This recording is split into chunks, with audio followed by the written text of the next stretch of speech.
Hi everyone, this is BritSimon.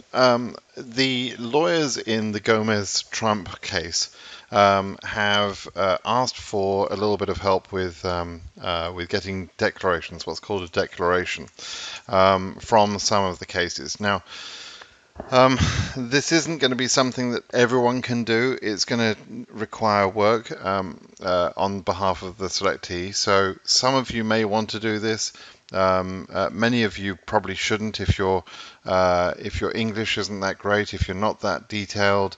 If you're a little confused, if you're confused by this whole process, then, don't worry. Let other people do this. I think what's important is that the legal team get a good panorama, as they call it, of declarations from selectees affected by the current situation. But we want to give them quality declarations, not quantity. We don't want to give them a whole batch of work to sift through because they can't present them all. But they want to have a few good quality declarations for in time for the hearing next Monday on the 21st.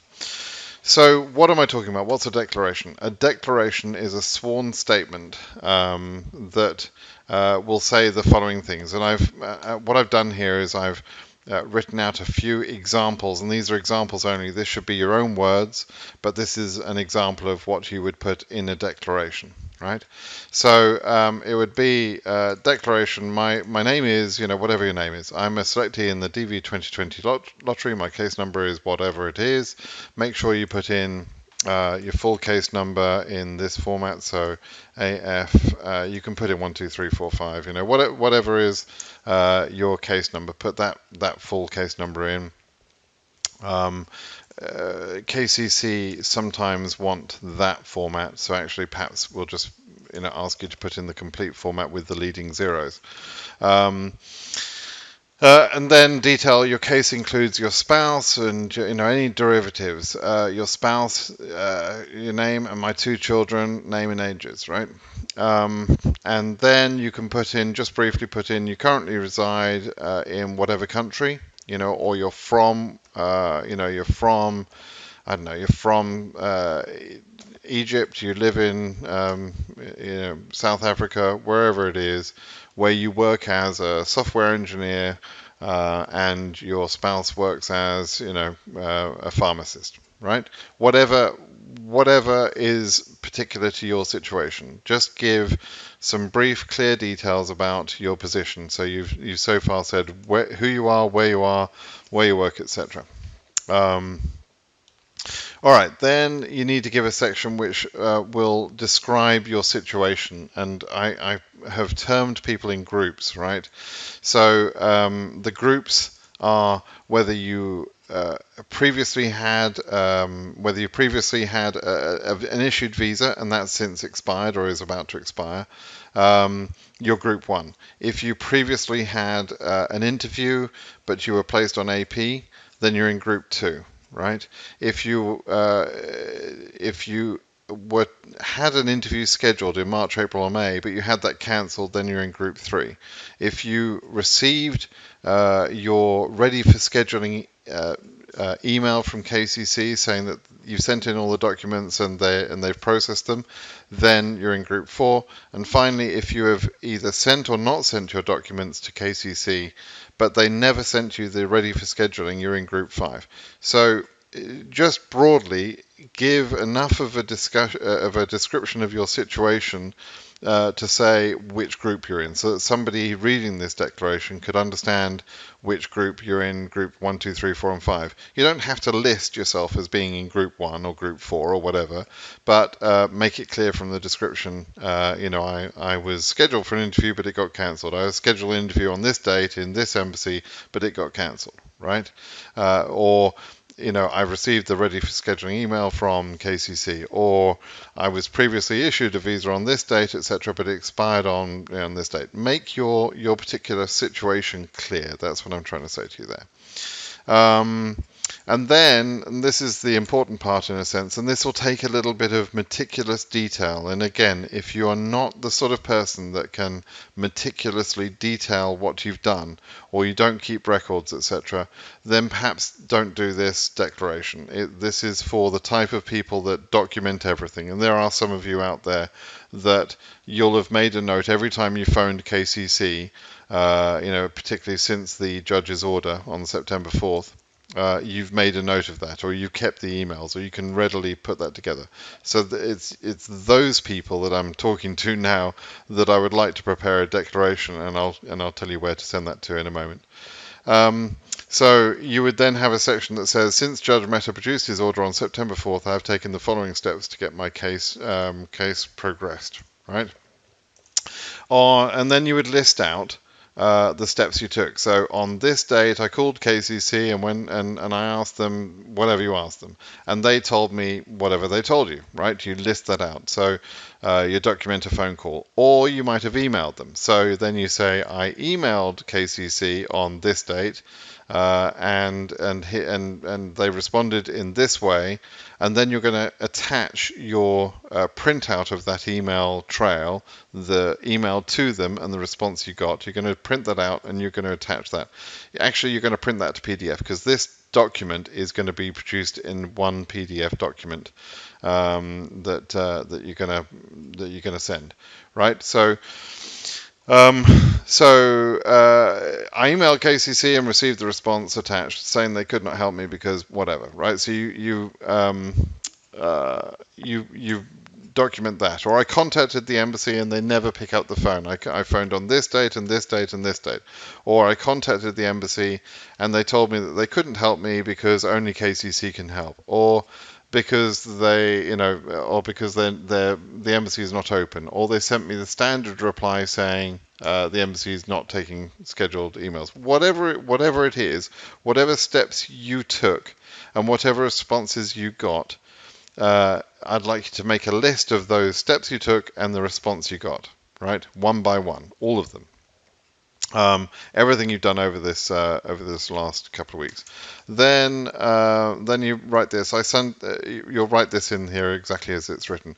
I sign this under penalty of perjury. You sign it and put your signature. Right. Put your name under that. Put your address under that. Okay, so it's fully identifiable. This is a legal declaration which can be used as evidence by the lawyers. And as Charles Cook pointed out, for those of you that watched his live session yesterday, the lawyers can say things, but it's not evidence when the lawyers say things. It's evidence when the lawyers can present a signed declaration saying this is what someone said. Right? So that's what's important. That's the important piece. Okay, so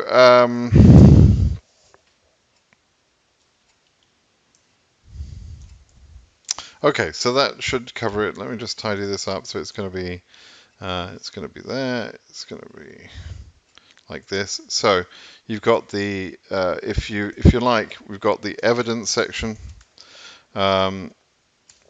This is going to be the scenario section. Right? You don't have to put these headings in your thing. I'm just trying to make it clear. Declaration is going to be the personal info. Right? So they're broadly the sections. You've got the personal info, the scenario, the evidence, which is the detail of the contacts you have between yourself, the embassy, and KCC. And then finally the signature bit, actually this should be above that. So this would be, I sign this under penalty of perjury, and under there you'll have like that. Okay, so that's going to be the format. And if you have got email documentation or any other documentation you've got that supports the statements in your evidence, then you need to attach those things to this document as well. Create a single document and create that as a PDF, and in the naming format of the PDF, type the words declaration and then underscore. It's going to be like this: declaration underscore Bob Smith, right? Whatever is your name, right? And then it's going to be a PDF. So you're going to end up with a document that's got that naming convention. And it's a PDF document, right? That's important that it's a PDF because it can't be edited. Well, it can, but it generally can't be edited, and it's a universal format that they can get, right? Okay, you're then going to send that to Phil Cook, who is Charles Cook's colleague and son. So it's pkuck at immigration.net. Now, Phil Cook, Charles Cook, Jesse Bless, Curtis Morrison, they're all combined, as co-counsel, if you like, on the combined Gomez-Trump case. There are some combined cases, but if you were listening to the hearing the other day, you would have heard Charles, talking about this. So Charles is working hard on all of these things, and I've spoken to Charles to get his blessing to ask for this information. Okay, so let me just go back to the beginning. I don't want us to flood Phil Cook with 500 useless documents with just general sort of complaints, right? This is something that needs to be prepared meticulously, with detail, with care, and with some understanding of the English language, etc. Now, if you can't do that, it doesn't mean that we're not going to help you. It doesn't mean you're not going to be helped. But this is for the common good, so that some evidence and declarations can be presented to the judge, so he understands precisely what people have been told by KCC and the embassies. It's all very well for the lawyers to say Cairo's telling people they're not doing anything, or Azerbaijan is saying this or whatever. But if they've got some proof of what's going on with written declarations, signed declarations by people, that is far more powerful. That's very important, and that will be used in the hearing on Monday. They need this information by Friday. Okay, so that's this Friday coming. So you've got a couple of days to produce this and send it through. No need to send it to me. Send it directly to Phil Cook. And then they will choose some of those. And I can't guarantee that these will be used, but if you're prepared to do that, I think it's helpful. And as I say, a few good quality ones is what they need. Showing, it would be helpful to come from different areas of the world, right? So showing the full, as Charles Cook calls it, the panorama, or in other words, the full sort of global impact and the way that all of the embassies have been doing things, right? Some of the embassies have done an extremely good job. We've already had people who've been approved. We've already had people who've actually been issued their visas, but it's an unfair position at the moment because not everybody is being treated the same way, and that's a very important principle that Charles Cook and others are going to press on next week. The judge was very clear: whether you're a named plaintiff or not a named plaintiff, he considered you have the same opportunity, and he wanted to protect all of you. So this is an important thing. All right, so thanks for that. If you can do that, great. And as I say, if we got 20 such documents in good quality, that would be a good win. I'm not looking for 200 useless ones. I'm trying to say that as politely as I can. So honestly, if you are not a meticulous, detailed sort of person, or you think this is too challenging, don't ask me for further help on this. What I've already said should be enough. For if you're the right sort of individual, you should already know what I'm asking for here, and you'll be able to produce it. If you don't know, then probably best you don't try. And as I say, you'll still be represented. You're all being represented. In this process. Okay. Thanks everyone. Keep well, everyone. Bye bye.